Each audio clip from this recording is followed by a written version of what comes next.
Bonjour Floriane. Eh ben bonjour. Donc aux Utopiales cette année, ça fait quoi d'être de retour aux Utopiales? Ah bah j'étais déjà là l'année dernière, mais cette année c'est particulier quand même. Oui. C'est chouette, c'est toujours c'est une grande famille et c'est vraiment un endroit où moi ça fait 13 ans que je viens donc je me suis toujours sentie bien ici. Mais alors cette année j'ai beaucoup couru, mais c'est toujours aussi agréable. Alors tu es co-directrice artistique avec tes camarades. Comment ça s'organise? Comment on tient 4 jours, 5 jours même, 5 jours même sur. On est au début du cinquième, ça se trouve je vais pas tenir jusqu'à la fin. Et ben on tient, moi personnellement, en ne buvant pas d'alcool cette semaine et en me couchant toujours avant minuit et demi. Ce qui est dommage parce que je pense que je rate pas mal de soirées assez intéressantes, mais il faut tenir là. Mais bah, le comité c'est super, on est 4 cette année. Donc alors pas pour remplacer, mais on a pris la suite de Jeanne plutôt à Debat cette année et bah, écoute, ça s'est étonnamment bien passé. Je pense que beaucoup de gens étaient sceptiques de savoir qu'on allait être 4 pour diriger un festival, parce que c'est vrai que on a plutôt l'habitude que ce soit une seule personne qui fasse ça. Et en fait, pour nous, c'était très évident et on s'est vraiment pas posé la question. On se connaissait tous plus ou moins de loin. On s'était déjà tous croisés au moins une fois où on avait des connaissances en commun. Et en fait, on a très vite compris qu'on était très alignés sur ce qu'on voulait faire, sur les valeurs qu'on voulait défendre et la manière dont on voulait les défendre. Et ensuite, ça a été vraiment une décision collégiale de se dire que, en fait, on était 4 et que c'était un avantage.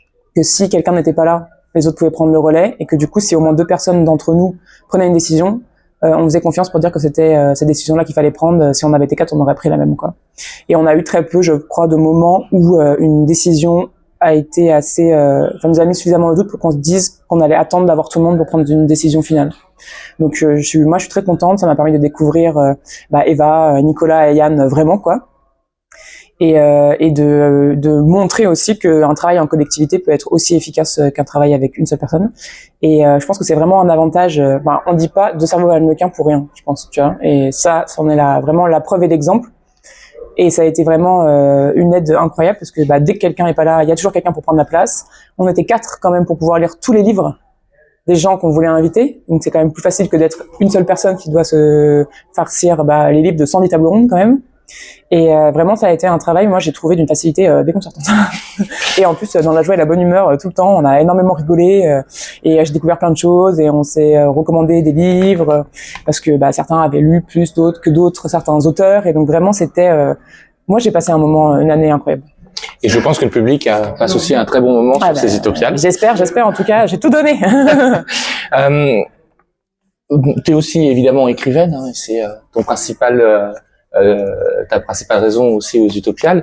Quel est ton parcours qui t'a amené alors autant professionnel aujourd'hui que sur le territoire de l'écriture? Alors moi, je suis ingénieur dans l'aéronautique, donc j'ai fait une école d'ingé puis un doctorat et depuis je travaille dans l'aéronautique. Et en fait, j'ai commencé à écrire pendant ma thèse. J'avais vraiment cette envie, j'avais toujours eu cette envie d'écrire. Et j'ai eu une espèce de révélation, j'en ai déjà parlé dans des interviews, mais j'avais une espèce de révélation pour ma thèse où je me suis dit mais en fait si tu n'écris pas maintenant, personne ne le fera à ta place, quoi. Et du coup je me suis dit ok, je vais le faire. Et donc là, ma première année de thèse, en fin de première année de thèse, j'ai commencé à écrire des nouvelles, je répondais aux appels à texte que je trouvais, j'écrivais tout ce qui passait, vraiment tout. Parce que je savais pas écrire en fait. J'écrivais beaucoup de poèmes ou de courts textes, mais j'avais jamais écrit une histoire avec un vrai milieu, un vrai début, une vraie fin, quoi. Et là, j'ai fait mes armes sur pas mal de nouvelles qui ont été refusées. Parce qu'il y en a une qui marche. Et là, je me suis dit, ok, ça y est, j'ai compris comment on fait, en fait. Il faut un milieu, un début, un milieu et une fin, quoi. Et du coup, j'ai eu un prix à Geekopolis à l'époque, à Paris. Puis, j'ai publié dans 2 anthologies coup sur coup. Et un an après, je me suis dit, je crois que là, je sais ce que je veux écrire. Je sais que je peux écrire. J'ai une idée, je vais tenter le roman. Et c'était Rouille. Donc j'ai écrit Rouille sur la fin de ma thèse et après je l'ai envoyé en maison d'édition et l'aventure a commencé et voilà. Et après je me suis dit en fait ce que j'aime vraiment faire c'est de la science-fiction, donc je vais faire de la science-fiction. Tu parles de prix et du coup c'est un sujet qui m'intéresse parce que tu as quand même eu pour Rouille donc le prix Actu SF de l'Uchronie, le prix Imaginal et Chrysalis. Tu as eu, pour les oubliés de Lama, il y a 2 ans, le prix des Utopiales. Et tu as eu, il y a 2 ans aussi, à Ouest-Hurlan, le prix Roche pour la noce de la renarde. En tant qu'autrice, ça fait quoi d'avoir D'être récompensé pour son travail? Bah, ça fait toujours plaisir. Après, c'est vrai que, c'est méchant ce que je veux dire, mais tous les prix ne se valent pas. Non, en fait, moi, le prix qui m'a vraiment marqué, les deux prix qui m'ont vraiment marqué, c'était le prix Imaginal des lycéens. Parce que pour le coup, c'était vraiment un prix de jeune lecteur. Et je m'y attendais pas du tout. Surtout qu'en plus, j'étais, alors, entre guillemets, en compétition avec Aurélie Wellenstein, qui était déjà, moi, je venais d'arriver, c'est mon premier roman. Moi, je lisais Aurélie avant. Enfin, c'était quand même une autrice qui était très installée, qui était très aimée, enfin, qui est toujours, elle est pas morte, qui est très aimée et dont j'adore les textes. Et en plus, son livre qui était avec moi en finale, Le Dieu oiseau, c'est un de mes préférés de ceux qu'elle a écrit. Je trouve qu'il est incroyable. Et d'ailleurs, je me rappelle très bien avoir dit à l'époque, de toute façon, que ce soit moi ou elle qui gagne, je serais trop contente parce que, enfin, ces deux romans sont incroyables et Aurélie est une personne incroyable. Et c'est vrai que j'avais été assez étonnée que ce soit moi, mais j'étais très contente. Mais j'avais été étonnée parce que Rouille, c'est quand même un roman qui est pas facile. On parle de prostitution, d'émancipation des femmes, et en fait, les lycéens, ils sont vraiment emparés de ce roman-là, et ça m'avait beaucoup touchée. C'était mon tout premier prix, enfin un de mes tout premiers prix, et j'étais là genre, enfin vraiment ça m'avait beaucoup touchée. Et après, les prix des utopiales c'était important, mais c'était important, je pense, d'un point de vue presque militant, parce que on le dit souvent que c'est assez difficile d'être une femme qui écrit dans la science-fiction, même si j'aimerais que ce ne soit plus un sujet aujourd'hui, c'est encore un peu le cas. Et l'année d'avant, donc en 2021, c'était Oriane Delten qui avait eu le prix. Et là, j'étais la deuxième à avoir eu le prix. Et depuis, il y en a eu encore deux autres. Donc, on est sur une lignée de 4 déjà ininterrompue de femmes qui gagnent le prix des utopiales. Et j'étais hyper fière de pouvoir dédier ce prix à, en fait, toutes les femmes de l'ombre de l'édition qu'on voit pas, mais qui m'ont encouragée à aller faire de la SF, alors que je pensais que j'avais pas le droit de le faire, que c'était pas un sujet pour moi, alors que bon, je suis quand même ingénieure, donc c'est un peu dommage. Et du coup, ouais, c'était vraiment, ça, c'était un moment important de montrer qu'en fait, nous, on est là, et qu'on va pas partir, et qu'on va écrire de la SF, quoi. Et l'année dernière, deux actualités. Alors, je commence par Planète 9 dans l'anthologie Nous parlons depuis les ténèbres chez Goater et Tonnerre après les ruines chez Argile. Si on commence par le roman Tonnerre après les ruines, donc on est dans un monde post-apo avec et on suit Feral et Lottie. On a l'impression que Feral est vraiment en quête d'identité. Ouais. Ça, c'est un motif qui revient souvent dans mes romans. Dans Rouille, c'était ça aussi. Dans Les Noces de la Renarde, Mina aussi, en fait, cherche sa place entre le monde des humains, le monde des yokai. Elle sait pas trop comment se placer là-dedans. Mais oui, Feral et Lottie, c'est des personnages que je traîne avec moi depuis 2018 et que j'avais beaucoup de mal à écrire. Et je pense que c'était une grande chance que ce projet-là ait été accepté et encouragé par Argile et par mes éditeurs, parce que en fait ils ont compris ce que je voulais faire avant moi, et du coup ils m'ont vraiment poussé parce que c'est un peu un roman jusqu'au boutiste quand même, et ils m'ont vraiment poussé à écrire ce que je voulais vraiment faire, alors que j'avais un peu peur de le faire. Et j'aime beaucoup ce roman. Je pense que c'est mon préféré. Je pense que c'est aussi le plus difficile pour rentrer dans ma bibliographie, parce qu'il est vraiment très violent, et pas seulement parce que c'est gore parfois, aussi par les thèmes qu'il aborde, parce qu'encore une fois on parle du corps de la femme, des mutilations, on parle d'anthropophagie, mais je pense que moi c'est des sujets que je trouve hyper intéressants, en fait, cette part de noirceur qu'on a en nous, et comment on définit qu'est-ce qui est une action monstrueuse, et jusqu'où on est prêt à aller pour sauver quelqu'un, et quelles sont les lignes qu'on est prêt à franchir, à partir de quel moment, à partir de quelle ligne on réfléchit plus aux lignes qu'on franchit et jusqu'où on peut aller. Et c'est vrai que c'est un roman que j'aime beaucoup, qui sort pas forcément au bon moment, parce qu'en ce moment les gens ont besoin d'harmonie, n'est-ce pas, et de douceur. Mais je sais qu'il trouvera son public, enfin il l'a déjà trouvé, mais qu'il trouvera vraiment son public dans le temps. Et je suis contente d'avoir réussi à faire ce livre-là, parce que je pense pas que j'aurais pu le faire ailleurs que chez Argile. Et c'est vrai que tu parlais du côté violent, alors ça détourne un peu par rapport à ce que j'avais comme question, mais c'est aussi cette violence du texte par moment, le traitement du corps, etc. On la retrouve aussi dans la nouvelle que tu as, La Faiseuse, dans l'anthologie. Dans une moindre mesure, dans Planète 9, je trouve que c'est moins marqué qu'un des autres. C'est important pour toi de montrer cette maltraitance finalement qu'on impose au corps féminin? Ah oui, moi ça, vraiment c'est mon sujet. J'adore ça. Non, mais tu vois, par exemple, dans Planète, pas dans Planète 9, mais donc dans La Faiseuse, donc on parle d'avortement quand même. Et je fais beaucoup de liens avec d'autres textes que j'ai écrits, notamment Les Enfants prodigues, qui est un texte qui parle d'une femme qui pense que les gens avant ne pouvaient pas faire d'enfants avec leur corps, parce que maintenant on fait des enfants en cuve. Et elle dit mais c'est impossible que des femmes puissent, c'est absurde, c'est barbare en fait. Et du coup, pour prouver si c'est vrai ou pas qu'avant les humains étaient enceints, eh ben, elle décide d'essayer de tomber enceinte elle-même et de monitorer son expérience en tant que chercheuse pour montrer ce que c'est d'être enceinte et si c'est viable ou pas. Et elle trouve ça horrible. Elle dit, mais pourquoi les gens s'infligeaient ça? C'est complètement affreux. Et pareil, dans Tonnerre aussi, il y a cette question du corps de la femme avec tous ces accouchements et tout.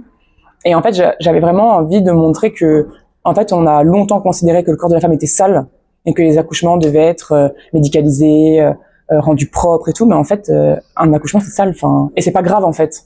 C'est pas grave. Et c'est la nature. Et si la nature a fait ça comme ça, même si je trouve que maintenant on devrait plus faire, ça fait un peu, voilà. Mais si la nature a fait ça comme ça, c'est qu'il n'y avait pas de meilleur moyen de faire. Et c'est, enfin, on excrète des choses tout le temps et c'est ok en fait. Et j'ai envie de réhabiliter un peu ce truc de, en fait, un accouchement n'a pas à être tout propre, tout mignon. Ah oui, il y a des fluides, il y a de la merde, il y a du sang. Enfin, et c'est pas grave. Et c'est très étonnant parce que les femmes qui lisent Tonnerre, souvent, le plus souvent, ont la réaction de dire ouais, je reconnais ça. Ou par exemple aussi dans Tonnerre, il y a une scène de fausse couche qui est très, qui passe comme ça. C'est vraiment juste on la voit et elle dit bah j'avais jamais lu ça. Et ça m'a fait du bien. Et il y a des femmes qui me disent non mais les accouchements c'est pas comme ça. Je dis, bah, peut-être que ton accouchement n'était pas comme ça, mais en fait parce que tu vis dans un monde où tu as la chance de pouvoir aller à l'hôpital, d'être pris en charge par des médecins, qu'on te montre un bébé qui est nettoyé et qui est pas couvert de muqueuses et de fluides et tout. Mais dans plein de pays du monde, un accouchement, bah, c'est sale quoi. Et c'est pas grave. C'est la vie. Et ce qui est intéressant, parce que c'est aussi ce qu'on va retrouver en écho sur l'objectif enfin l'objectif, je sais pas si c'est le bon terme, mais nous parlons depuis les ténèbres. On n'est pas habitué à ce que des femmes s'emparent de ce côté un peu gore, sale, je sais pas comment le dire. Voilà. D'autant plus que pour le coup, l'anthologie est plutôt soft, je trouve, de ce côté-là. Oui, c'est vrai. C'est d'ailleurs un des seuls reproches qui a été fait, je crois, enfin moi qu'on m'a fait, c'est de me dire, en fait, beaucoup de gens m'ont dit, non mais en fait, c'est ni gore ni trash, enfin c'est pas du slasher, c'est pas de l'horreur. Je dis, genre, vous n'avez pas compris le projet, parce que vraiment le projet, c'est justement de dire, arrêtons de mettre tout dans des petites cases comme ça. Oui, les femmes peuvent faire de l'horreur, et non, l'horreur, c'est pas forcément du gore et des tripes à l'air tout le temps, même si personnellement j'adore les tripes à l'air. Mais c'est pas que ça. Et notamment dans l'anto, je trouve qu'il y a énormément de nouvelles d'horreur très psychologiques, ou qui frisent plus avec le fantastique, ou avec des peurs un peu plus douces, quoi. Et je trouve que c'était hyper intéressant, et c'était vraiment le projet. Et c'est d'ailleurs ce qu'on a dit aux autrices quand on leur a demandé d'écrire. On leur a dit, il n'y a pas de thème. Moi, personnellement, je veux vraiment que vous écriviez ce que vous avez envie d'écrire et que je veux que vous vous éclatiez. Parce que c'est avec cet état d'esprit d'écriture qu'on va produire ce qu'il y a de mieux. Et quand un auteur écrit quelque chose qui l'éclate vraiment, ça se sent. Et moi, je voulais qu'elles soient contentes de leur texte, fières de leur texte, et qu'elles me disent, ben voilà, moi, c'est ça, mon univers, ce que j'aime faire. Et montrer, du coup, tout le panel qu'il peut y avoir dans ce qu'on appelle l'horreur et pas juste des slashers avec tripes et boyaux dans tous les sens, quoi. Et je pense qu'on a plutôt bien réussi de ce côté-là, l'anthologie, et je suis très contente d'avoir pu montrer en fait que il y avait un public pour ça, parce que comme le disait Estelle en conférence hier, notre éditeur il a fait ça parce qu'il nous aimait bien, je pense, et parce qu'il croyait au projet aussi, mais il s'est dit je vais pas faire d'argent avec ce projet, quoi. Oui, et il prend beaucoup de risques. Il prend des risques, il prend des risques, et en fin de compte on a fait un salon, on a vendu 200 exemplaires la première journée, et il a fallu aller en rechercher, et en fait on fait de l'argent. Et alors pas énormément, mais en fait on a remboursé toutes les avances qu'on avait, et on a gagné un prix aussi pour cette anthologie à Sirène cette année, et en fait on a fait de l'argent avec cette anthologie et personne n'y croyait. Et donc autour de ces thématiques-là, donc on voit que tu as un engagement autour de la femme, de la place de la femme, etc. Moi j'ai deux sujets alors je vais venir tout de suite sur la faiseuse. Du coup, il y a une espèce de twist. On a une première action qui se passe début 19e, et comme en écho, aujourd'hui on a l'impression que rien n'a changé. Ouais, c'est triste, hein. Oui. En plus cette nouvelle je l'ai écrite en 2020 et je l'avais jamais sortie, je l'avais jamais publiée, et là quand on m'a demandé d'écrire pour l'anto, je me suis rappelé que j'avais cette nouvelle là, donc je l'ai reprise pour en fait pour la réactualiser, mais il y avait pas grand chose à faire en fin de compte, parce que comme tu dis rien n'a changé.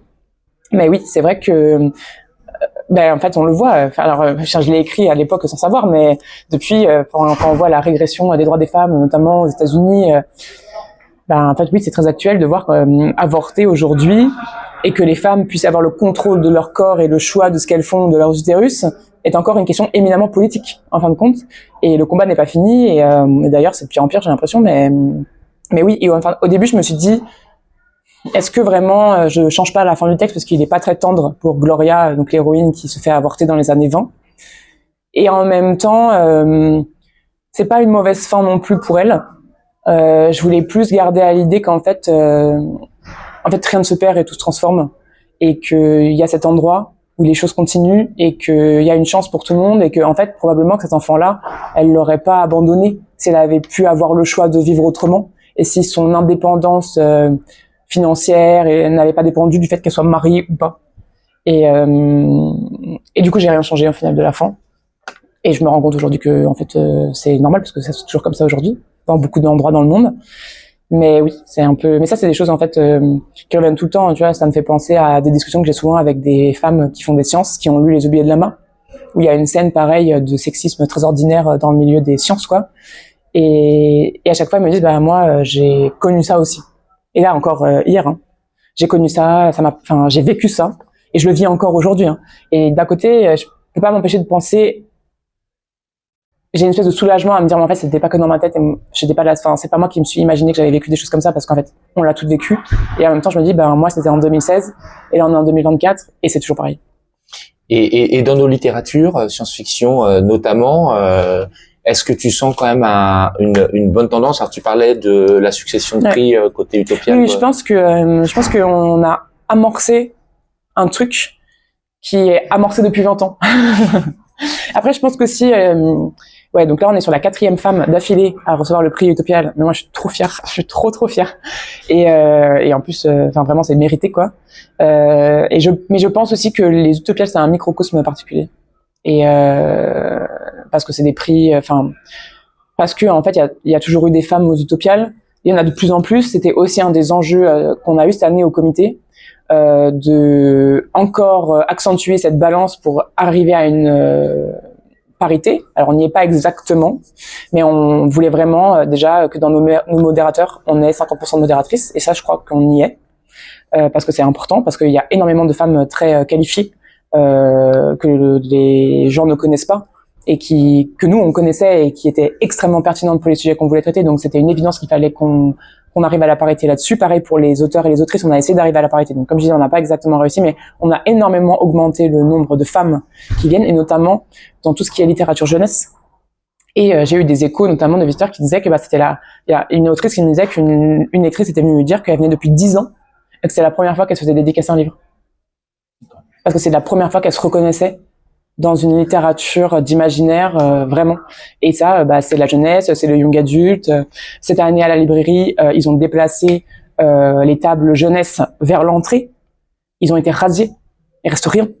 Parce que il y a une vraie demande pour les plus jeunes et pour les jeunes femmes aussi de trouver des littératures qui leur ressemblent. Et moi, ce que je veux, c'est que elles viennent ici parce que elles ont vu des livres qui les intéressent, qu'elles connaissent déjà, et qu'elles repartent avec d'autres livres, d'autres gens qu'elles ont vus sur scène, et qu'elles se rendent compte qu'en fait, il y a plein de femmes qui font de la SF, et qu'il y a plein de livres pour elles, alors qu'avant, probablement, elles osaient pas rentrer ici parce que elles identifiaient ça comme des livres qui leur parlaient pas, quoi.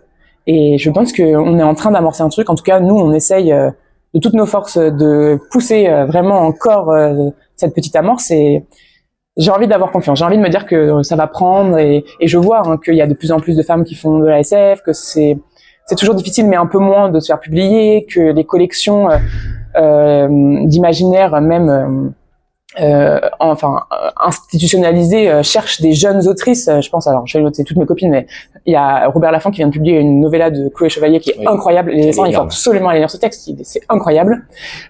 Qui ont publié aussi Catherine Dufour. Il y a Argile qui lance la collection Récif, qui sont des textes qui ne sont écrits que par des femmes ou des personnes non binaires. Dont Katie Stewart, dont Mu Ming, qui est une autrice chinoise, qui était là cette année. C'était incroyable. Enfin, je sais pas si vous avez vu les conférences, mais allez voir les captations parce que elle est incroyable, et tout ce qu'elle dit est merveilleux. Et il va y avoir plein de textes hyper différents de plein d'autrices françaises, étrangères, et voilà. Et en fait, cette amorce-là, elle se fait parce que je pense que même les éditeurs ont compris que on avait des choses à dire, qu'on avait envie de les dire, qu'on n'avait pas arrêté d'écrire, quoi, et qu'en fait il y a un public, et que notre vision, elle est complémentaire, elle est pas là pour supplanter quelque chose, elle est là pour compléter, voilà, tout à fait. Ça fait une semaine, je peux plus parler là, je sais plus j'habite. Pour compléter vraiment l'offre qui est déjà présente, et je pense que les femmes, beaucoup de lecteurs ne peuvent pas venir si on ne leur offre pas la possibilité de lire des choses qui les intéressent. Et en fait, pour moi, l'offre découle la demande découle de l'offre aussi. Si les gens n'ont jamais vu de livre d'horreur en librairie écrit par des femmes, ben, ils peuvent pas savoir qu'ils ont envie de le lire. Et a fortiori d'écrire. Et voilà, il y a fortiori d'écrire. Et du coup, bah, c'est ça. Moi, je veux inonder les tables de livres écrits par des femmes, que pour que ça ne devienne même plus un sujet, et qu'en fait, on se rende compte que si l'offre est là, la demande, elle va suivre. C'est sûr. Il y a des livres pour tout le monde, donc c'est évident que l'offre va suivre et la demande va suivre, quoi. Et une dernière question, qu'est-ce que je peux te souhaiter là déjà Ah, bah alors écoute, cette année, j'ai eu 2 sorties quand même. Mon premier roman jeunesse, donc souhaitez-moi que ça marche bien parce que c'était pas facile d'écrire un livre où personne ne meurt. Et j'ai sorti mon premier roman graphique. Et voilà, j'espère que ça va bien se passer parce que c'est un texte que j'aime beaucoup et un nouveau format qui me plaît beaucoup aussi. Et c'était très intéressant de travailler différemment la narration, le texte. Et voilà, donc souhaitez-moi qu'on fasse plein de nouveaux beaux textes et qu'on fasse une belle dernière journée des Utopiales et qu'on revienne l'année prochaine. Merci beaucoup, Florian. Merci.